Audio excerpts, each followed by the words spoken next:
Hello everyone, এমন perfect জর্জরে pulao রান্না করা কোনো রকেট সায়েন্স না। চাইলে আপনিও ইজিলি বাসায় এরকম জর্জরে পারফেক্ট পোলাও রান্না করতে পারবেন যদি আপনার কিছু টিপস জানা থাকে। তো আজকে আমি একটা পারফেক্ট জর্জরে পোলাও রান্নার রেসিপি আপনাদের সাথে শেয়ার করব। তাহলে চলুন শুরু করা যাক। আচ্ছা, আমি পোলাওর চাল ধোয়ার যে ক্লিপটা ছিল ওটা হারাই ফেলছি। হ্যাঁ, তো ওখানে আমি চালগুলো ধুয়ে ফ্যানের নিচে পানি জড়িয়ে নিয়েছিলাম খুব ভালো করে। আর আমি যে কাপ দিয়ে চালটা মেপেছিলাম ওই কাপ অনুযায়ী পানি দেবো, তো ওইটা আমি কাছাকাছি রেখেছিলাম। তো সেটা আমি ক্লিপটা নিতে ভুলে গেছি। যাই হোক, চলুন আমরা সরাসরি প্যানে চলে যাওয়া যাক।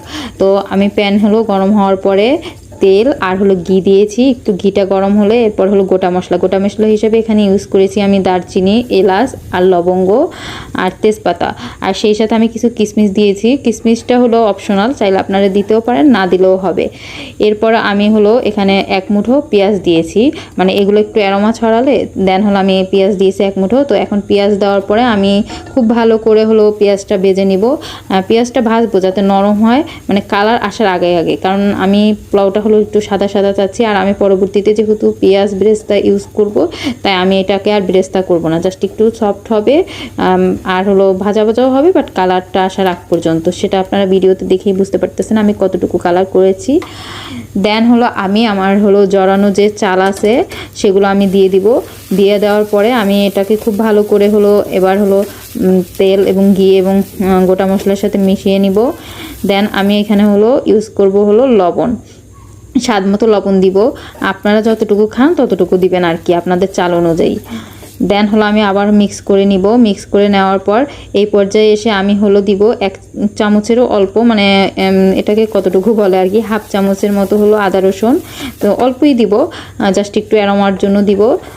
দেন দিয়ে আদা রসুন বাটা দিয়ে আবার মিক্স করে ভালো করে নাড়বো। আর এইখানে চালটা খুব ভালো করে আমি ভেজে নিব, যাতে করে চালটা একটু আওয়াজ হয়, যেটা আপনি আমার ভিডিওতে শুনতে পারতেছেন।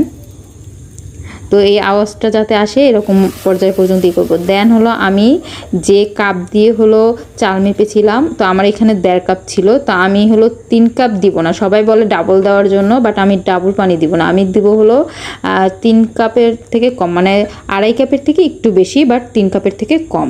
এতটুকু পানি আর দুধ মিক্স করে দিব। আমি দুধ দিয়েছি 1 কাপ, দুধের সাথে আমি পানিও মিক্স করছি। তো দুধ দিয়েছি 1 কাপ আর পানি দিয়েছি বাকিটা। তো আপনারা ওই হিসাবে দেন। ধরেন আপনার চাল 1 পট, তো আপনি পানি দিবেন 1.5 পটের থেকে একটু বেশি, কিন্তু 2 পট না। অনেকেই বলে যে 2 পট দেওয়া দরকার, কিন্তু দরকার নাই এটা 2 পট দেওয়ার। যাই হোক, দেন আমি এখানে 2টা কাঁচামরিচ দিছি, সেটা তো